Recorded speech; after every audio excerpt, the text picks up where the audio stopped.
ও আল্লাহ বাগে বান্দানা, ও আল্লাহ বাগে বান্দিনা, আমার আল্লাহ পাক মৌখিক বললেন না, মৌখিক বলল না, আমার আল্লাহ পাক একেবারে রেফারেন্স দিয়ে দিয়েছে।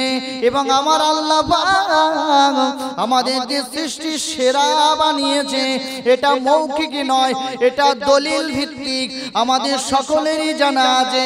আল্লাহ পাক পবিত্র কোরআনুল কারীমের মধ্যে জানালেন, ওয়াত্তিন ওয়াযাইতুন ওয়া তুরি সিনিন ওয়া হাযাল বালাদিল আমিন। এই চারটি জিনিসের কসম করে আমার আল্লাহ পাক বললেন, লাকাদ খলাকনাল ইনসানা ফি আহসানি তাকবীর। চিল্লে বলেন সুবহানাল্লাহ। ও বাংলার মানুষেরা, ও আল্লাহ পাকের দিওয়ানা পাগলেরা, হাবিবে পেয়ারা মুস্তাফা জানে রহমাতের গোলামেরা, কানটা খাড়া করে শুনুন। আমার আল্লাহ পাক বললেন, তিনের কসম, জাইতুনের কসম, পবিত্র নগরীর কসম, তুর পর্বতের কসম, এই চারটে জিনিসের কসম করে আমার আল্লাহ পাক বললেন, না না, আমি আল্লাহ পাক এই ইনসানকে, এই মনুষ্য জাতকে সৃষ্টির সেরা করে আমি আল্লাহ বানিয়েছি। আরো জোরে বলেন সুবহানাল্লাহ। আমার আল্লাহ দলিল ভিত্তিক বললেন, মৌখিক নয়, লিখিত করলেন পবিত্র কোরআনুল কারীমে 30 পারায় সূরা 3 এর ভিতরে বলেছেন, আমি আল্লাহ চারটি জিনিসের কসম করে তোমাদের বললাম, আমি মনুষ্য জাতকে উত্তম ভাবে সুন্দর ক্যাটাগরিতে সৃষ্টি করেছি। সুবহানাল্লাহ। সৃষ্টির দিক দিয়ে 1 নাম্বার, স্রষ্টা পেয়েছি 1 নাম্বার। আমরা যে উম্মাত, এই উম্মাত কত নাম্বার? 1 নাম্বার না 2 নাম্বার? 1 নাম্বার উম্মাত। আহা, যে নবী পেয়েছে, আমাদের নসিবে আল্লাহ নবী বরাদ্দ করেছেন, সেটিও 1 নাম্বার। আল্লাহু আকবার। আমরা কোনদিন আল্লাহ পাকের দরবারে চিঠি লিখিনি, লেটার করিনি, চিঠি লিখিনি যে আল্লাহ আমাকে আপনার হাবিবে পিয়ারার উম্মত বানাবেন, আপনার হাবিবে পিয়ারাকে আমাদের নসিবে বরাদ্দ করে দেন। না, আমরা বলিনি, আমরা বলিনি। বিনা বলাতে, বিনা নেঠার, বিনা চিঠিতেই আল্লাহ আমাদেরকে সুন্দর বানিয়ে দিয়েছেন। শুধু এহ জগতে নয়, হ্যাঁ, শুধু আমার আল্লাহ পাক এই দুনিয়ায় নয়, আমাদের মর্যাদাটা, আমাদের সম্মানটা, আমাদের কৃতিত্বটা আমার আল্লাহ পাক হাসরের ময়দানেও অনেক অনেক অনেক বৃহৎ করে তুলবেন। সুবহানাল্লাহ বলেন। জানেন, হাসরের ময়দানে আমার আল্লাহ পাক মুসা নবীর উম্মতদের হিসাব নিয়ে নেবেন, ঈসা নবীর উম্মতদের হিসাব হয়ে যাবে। শুধু আমি একটু বোঝাতে চাচ্ছি যে আমরা কত উৎকৃষ্ট, এই উৎকৃষ্ট বান্দা বান্দীগুলো আজকে নিকৃষ্টর দিকে ঝুঁকিয়ে পড়েছে। এই উৎকৃষ্ট বান্দা বান্দীগুলো আজকে নিকৃষ্ট কাজের দিকে ঝুঁকিয়ে নিয়েছে। না, উৎকৃষ্টর খাতায় 1 নাম্বারের খাতায় যখন আল্লাহ আমার আপনার নামটা লিখিয়ে দিয়েছে, নামটা ঠিক জায়গায় রাখতে হবে। আমাদের মর্যাদাটা হাসরের ময়দানে আমার আল্লাহ পাক বাড়িয়ে দিয়েছেন। সোনা মানিকেরা, নওজওয়ানেরা, তরুণেরা,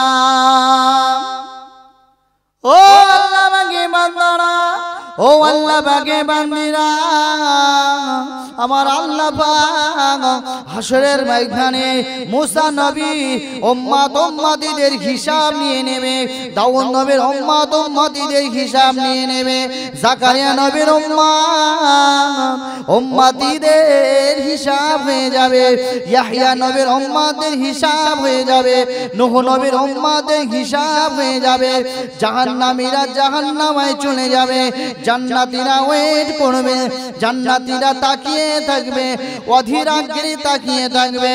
ও আল্লাহ পাকের বান্দারা, আমাদের মর্যাদাটা আমার আল্লাহ পাক হাসরের ময়দানেও বাড়িয়ে দিয়েছেন। দেখেন কেমন আল্লাহ পাক রব্বুল আলামিন সেদিন বলবে, ও আমার হাবিবে পিয়ারা, ওগো আমার দোস্ত, ওগো আমার হাবিব, না না, আল্লাহ পাকে হাবিবে পিয়ারাকে আমার আল্লাহ পাক বলবে হাবিব ও আমার দেওয়ানা ও গো আমার মাস্তানা হাবিবে পিয়ারা না না আপনি আপনার উম্মত গুলোকে নিয়ে আসুন উম্মতি গুলোকে হাবিবের খাতিরে আমার নবীর খাতিরে চুপি চুপি হিসাব নিয়ে আল্লাহ পাক আমাদের নবীকে বলবে ওগো আমার হাবিবে পিয়ারা মুসা নবীর উম্মতরা দাঁড়িয়ে আছে জান্নাতে যাবে ঈসা নবীর উম্মতরা দাঁড়িয়ে আছে জান্নাতে যাবে শিশু নবীর উম্মতরা দাঁড়িয়ে আছে জান্নাতে যাবে নূহ নবীর উম্মতেরা দাঁড়িয়ে আছে জান্নাতে যাবে না না আমি আমার দয়ার জান্নাত ও দোস্ত তোমার উম্মতকে দিয়ে আমি আল্লাহকে উদ্বোধন করতে চাই আরো জোরে বলেন সুবহানাল্লাহ ও আমার হাবিবে পিয়ারা না না তুমি তোমার উম্মত গুলোকে নিয়ে আমার দয়ার জান্নাত উদ্বোধন করো হাসরের ময়দানে এই উম্মতে মুহাম্মাদিরা আগে জান্নাত উদ্বোধন করবে তারপরে অন্য নবীর উম্মতরা জান্নাতে প্রবেশ করবে আরো জোরে বলেন সুবহানাল্লাহ আমাদের মর্যাদাটা শুধু এহ জগতে নয় পরজগতেও আমার আল্লাহ পাক বাড়িয়ে দিয়েছেন সুবহানাল্লাহ আর এই উম্মত যদি মারা যায় 2 নম্বরই হয়ে হাসরের ময়দানে যদি ওঠে এই 1 নম্বরের খাতায় দুনিয়ায় আল্লাহ নাম লিখে রেখে দিয়েছিল হাসরের ময়দানে যদি 2 নম্বরই হয়ে ওঠে বাবা এই নসিবটা ভালো না মন্দ না খারাপ আহা নসিব আল্লাহ করেছেন বড় হাসরের ময়দানে যদি 2 নম্বরই হয়ে উঠি এই নসিবটা আমার আপনার জন্য মন্দ খারাপ ভালো নয় কঠিন দর্দনাক আযাবের মধ্যে আমাকে আপনাকে উপনীত হতে হবে আমার আল্লাহ আমাদেরকে ভালোবাসেন আসুন উদ্দেশ্যের দিকে আমরা এগিয়ে যাই বান্দা বান্দিকে আমার আল্লাহ পাক বলে দিয়েছে এই বান্দা বান্দিরা হে বিশ্বের মানব মণ্ডলীরা আমি আল্লাহ পাক আমি তোদেরকে সৃষ্টি করেছি আমি তোদেরকে উৎকৃষ্ট করে বানিয়েছি তবে হ্যাঁ এই উৎকৃষ্ট খাতা থেকে নামটা যেন ডিলিট করে ফেলবি না আমি তোদেরকে কিছু নমুনা কিছু সিম্পটম দিয়ে দিচ্ছি এই নমুনা অনুযায়ী এই সিম্পটম অনুযায়ী যদি চলতে পেরেছিস আমি আল্লাহ বড় খুশি হয়ে যাব সুবহানাল্লাহ কি পাঠালে আমার আল্লাহ পাক বললেন লাকাদ কানা লাকুম ফি রাসূলিল্লাহি উসওয়াতুন হাসানাহ এই আমার বান্দা বান্দীরা আমি আল্লাহ পাক জি তোদেরকে জানিয়ে দিলাম আমি আল্লাহ তোদেরকে বলে দিচ্ছি লাকাদ কানা লাকুম ফি রাসূলিল্লাহি উসওয়াতুন হাসানাহ তোরা যদি 1 নম্বরের খাতায় নামটা রেখে জিন্দেগি বসর করতে পারিস আমি আল্লাহ তোদের জন্য আমি আল্লাহ এই বান্দা বান্দীরা আমি তোদের জন্য আমি আল্লাহ কি করেছি জানিস আমার হাবিবে পিয়ারাকে উত্তম চরিত্রের নমুনা করে উত্তম চরিত্রের ডাইস করে তোমাদের কাছে আমি আল্লাহ পাঠিয়ে দিয়েছি সুবহানাল্লাহ না অন্য কারো চরিত্র ধারণ করে কবরে গেলে নাজাত পাওয়া যাবে না আমি আল্লাহ বললাম লাকাদ কানা লাকুম ফি রাসূলিল্লাহি উসওয়াতুন হাসানাহ আমি উত্তম চরিত্রের নমুনা করে ডাইস করে ফ্রেম করে আমি আমার হাবিবকে তোমাদের কাছে পাঠিয়েছি যদি আমার হাবিবে পিয়ারাকে তোমরা মেনে নিয়ে ওই চরিত্রে যদি চরিত্রবান হতে পারো আমি আল্লাহ বড় খুশি আর রাজি হয়ে যাব ওই নবীর ইজ্জতের খাতিরে আমি আল্লাহ তোমাকে নাজাত দিয়ে দেব সুবহানাল্লাহ কেন আমি আল্লাহ পাক কোরআনের অন্য জায়গায় তোদেরকে জানিয়ে দেই যে বান্দা বান্দি ওমা আরসালনাকা ইল্লা রাহমাতাল লিল আলামিন আমি আমার হাবিবে পিয়ারাকে তোদের জন্য এ বান্দা বান্দিরা তোদের জন্য রহমত করে তোদের কাছে প্রেরণ করেছি বলুন সুবহানাল্লাহ রহমত স্বরূপ পাঠিয়েছে আমাদের কাছে আমি আল্লাহ পাক তোদের আরো একটা জায়গায় গাইড দিয়ে দিলাম তোরা ইমানদারের খাতায় নামটা রেখে আসবি। আমি আল্লাহ পাক আরো একটা জায়গা তোদেরকে স্মরণ করিয়ে দিই, সেটি হলো মা আতাকুমুর রাসূলু ফাখুযু ওয়া মা নাহাকুম আনহু ফান্তাহু। আমার হাবিবে পেয়ারা, এ বান্দা বান্দিরা, আমার হাবিবে পেয়ারা তোমাদেরকে যেটি করতে বলেছে, যেটা আদেশ করেছে আমার তরফ থেকে নিয়ে গিয়েছে, সেটা ফাখুযু, তোমরা সেটাকে ধরে নাও, আঁকড়ে নাও, অ্যাকসেপ্ট করো। ওমা নাহাকুম আনহু ফান্তাহু। আর যদি আমার হাবিবে পেয়ারা তোদের কোনো কাজ কর্ম ক্রিয়াকে নিষেধ করে থাকে, ওই দিকে মোটেও ফিরে তাকাবি না। বলুন সুবহানাল্লাহ। তবেই তোরা উত্তম চরিত্রের নমুনা হয়ে উঠবি। ভাই এখন আমাদের ভাবার সময় এসেছে, শোনার আর অভাব নেই, এখন ভেবে বাস্তবে আমল দেওয়ার সময় এসেছে।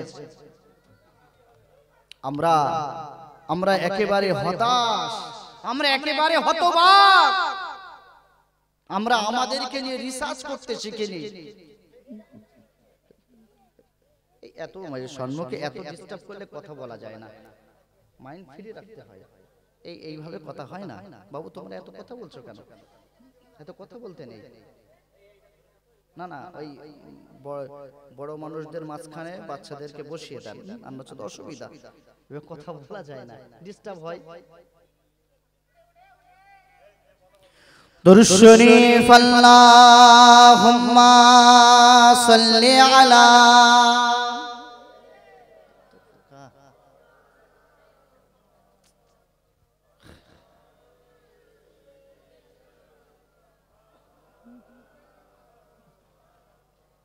আমার সোনা চাঁদেরা, সোনার মানিকেরা, আমার আব্বা ভাইয়েরা, আমরা আজকে জুব্বা পেয়েছি, টুপি পেয়েছি, নামাজ পেয়েছি, হজ যাকাত পেয়েছি, একেবারে মায়ের পেট থেকে পড়ে।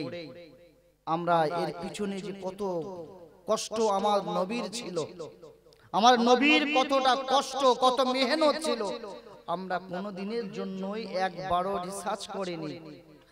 এই কলেমা, এই রোজা, এই যাকাত, এই হজ, এই হক না হক আমাদের পর্যন্ত পৌঁছাতে গিয়ে আমার আপনার নবীর কোন সময় বেহুশ হতে হয়েছে, কোন সময় সেন্সলেস হয়ে পড়ে থাকতে হয়েছে, কোন সময় মাথায় লোহার টুপি মোবারক ঢুকে গিয়েছে, কোন সময় বা দান মোবারক শহীদ হতে হয়েছে। আমরা শান্তির সঙ্গে পেয়েছি। কুফারে কুরাইশরা আমার দয়ার নবীর উপরে এত স্টিম রুলার চালিয়েছে, অত্যাচারে আমার নবীকে নিজের মাতৃভূমিতে থাকতে দেয়নি, মাতৃভূমিতে থাকতে দিল না। মাতৃভূমি ত্যাগ করে চলে যেতে হয়েছিল, মদিনাতুল মুনাওয়ারায় হিজরত করতে হয়েছে। দয়ার নবী আমার আবু বকর হুজুরকে নিয়ে মক্কা থেকে মদিনার দিকে রওনা দিয়েছেন।